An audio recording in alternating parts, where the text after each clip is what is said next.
सभी को मेरा नमस्कार। Learn with Savita Jaiswal channel में आप सभी का स्वागत है। आशा करती हूँ आप सभी ठीक होंगे। Learn with Savita Jaiswal channel की ओर से आप सभी को हिंदी दिवस की ढेर सारी शुभकामनाएं।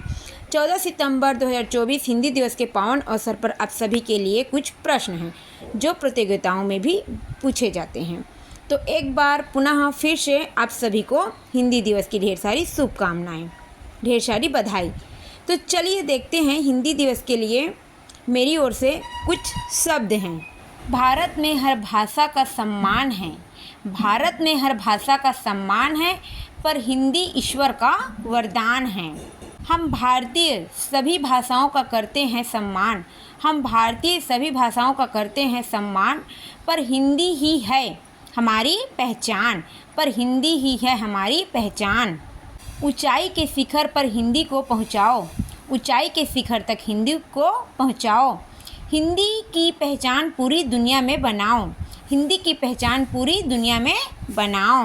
भारत माता के माथे पर बिंदी का जो है स्थान, भारत माता के माथे पर बिंदी का जो है स्थान, वही है हिंदी का सभी भाषाओं में स्थान, वही है हिंदी का सभी भाषाओं में स्थान।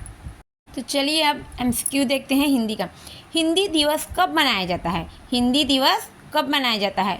तो हिंदी दिवस 14 सितंबर को मनाया जाता है। आधिकारिक भाषा अर्थात राजभाषा के रूप में मान्यता कब दी गई? तो इसका उत्तर है 14 सितंबर 1949 को संविधान सभा द्वारा हिंदी को राजभाषा का दर्जा दिया गया था। 14 सितंबर 1949 को संविधान सभा द्वारा हिंदी दिवस को राजभाषा का दर्जा दिया गया था। चलिए अगला प्रश्न देखते हैं। प्रश्न है तीसरा, भारत के संविधान में कितनी भाषाओं को 8वीं अनुसूची में शामिल किया गया है? भारत के संविधान में कितनी भाषाओं को 8वीं अनुसूची में शामिल किया गया है? 22 भाषाएं भारतीय संविधान की 8वीं सूची में शामिल की गई है, 8वीं अनुसूची में शामिल की गई है। 22 भाषाएं भारतीय संविधान की 8वीं अनुसूची में शामिल की गई है। हिंदी साहित्य में छायावादी युग के 4 प्रमुख कवि कौन कौन से हैं? हिंदी साहित्य में छायावादी युग के 4 प्रमुख कवि कौन कौन से हैं? इसका उत्तर है जयशंकर प्रसाद, सूर्यकांत त्रिपाठी निराला, सुमित्रानंद पंत और है महादेवी वर्मा। चलिए अगला प्रश्न देखते हैं।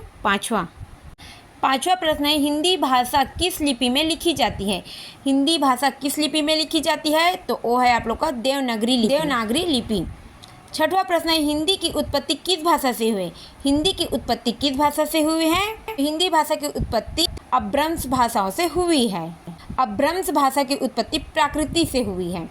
प्राकृत पुरानी बोलचाल की संस्कृत से निकली है। हिंदी भाषा की उत्पत्ति अपभ्रंश भाषा से हुई है।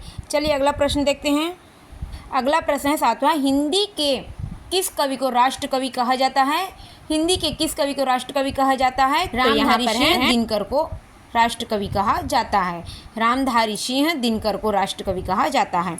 8वां प्रश्न है विश्व की सबसे ज़्यादा बोली जाने वाली भाषा के इस संदर्भ में हिंदी का कौन सा स्थान है? तो ये है आप लोग का तीसरा स्थान है। चलिए अगला प्रश्न देखते हैं।